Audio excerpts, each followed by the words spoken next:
Hello and welcome, dear viewers of Zarin International Television. I am Sandra Smith and I'm here to bring you the latest news for this hour.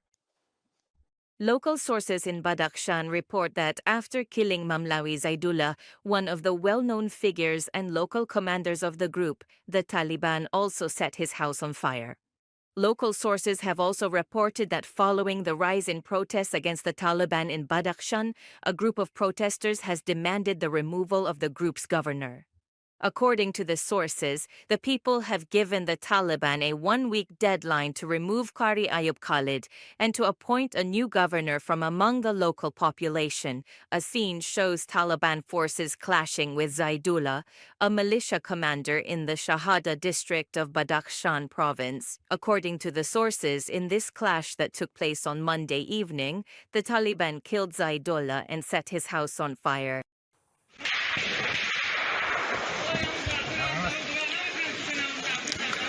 ماینو رو شو کردن هم زخمی رو کشیدن زخمی رو ماینو رو بیا بیا ماینو رو باید ولی که میرم زخمی رو کشم کی زخمی بچه امیت زخمی شد کو رو تو وکیل چه صبورا خیلی سه چهار تا زخمی خون خراب خراب بچه خاطر راکی خیر راکی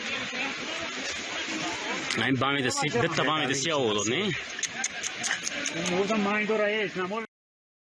The Fourth National Dialogue Conference, focused on the legitimacy of the constitution in Afghanistan's political process, is continuing for a second day in Antalya. This two-day meeting is being held with the participation of political and legal figures to strengthen inclusive dialogues. The main goal of the Antalya process has been described as examining and consolidating the role of democratic forces in Afghanistan's future. An extraordinary meeting of the Tajik Political Council was held in the Kingdom of the Netherlands. Fawzi Azati, a reporter for Zarin Global Television, reports from Europe.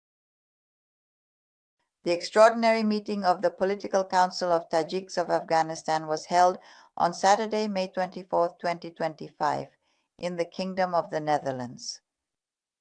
This meeting, titled Looking Back and Envisioning the Horizons of the Future, was held both in person and online, and a number of prominent political and social figures attended.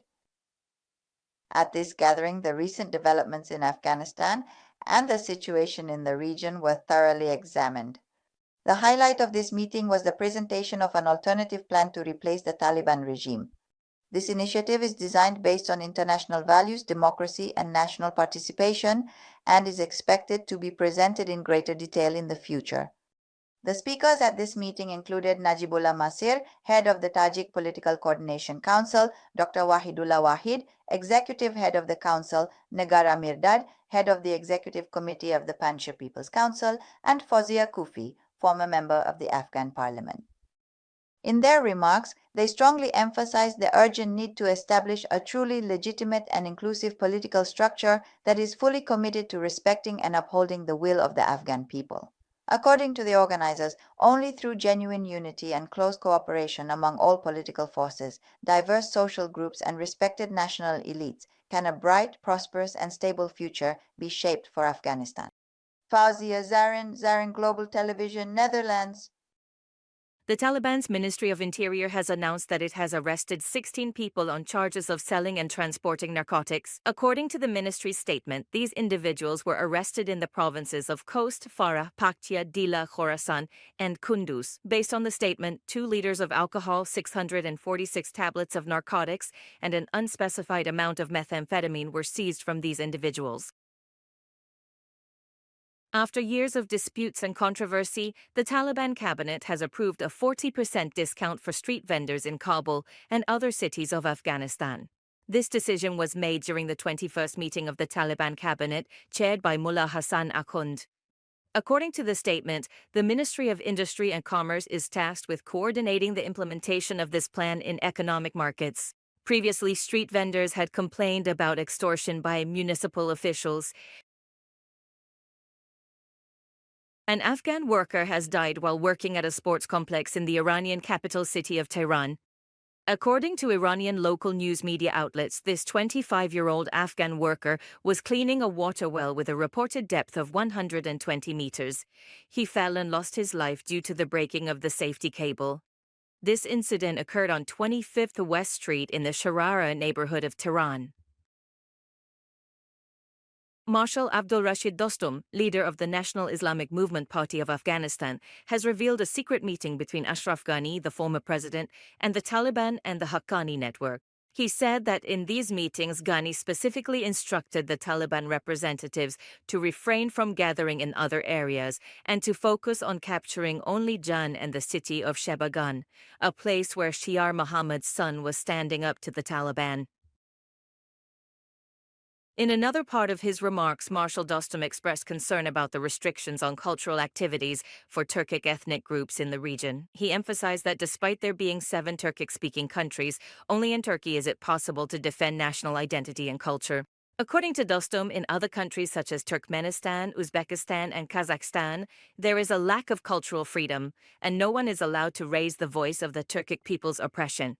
He called for more serious attention to the cultural and linguistic situation of Turkic people in Afghanistan and the region. On Monday morning, Iranian police announced that an individual in the city of Shiraz, located in southern Iran, had reportedly killed 4 people with a knife and injured 2 others, according to authorities. The police chief of Fars province said the killer is approximately 37 years old and apparently had used drugs. He added that this person was wounded in the leg by police gunfire and then arrested. The King of Britain arrived in Ottawa, the capital of Canada, for a 2-day trip aimed at reopening the Canadian Parliament. Observers see this visit by Charles III as an effort to emphasize Canada's independent sovereignty in the face of threats from Donald Trump.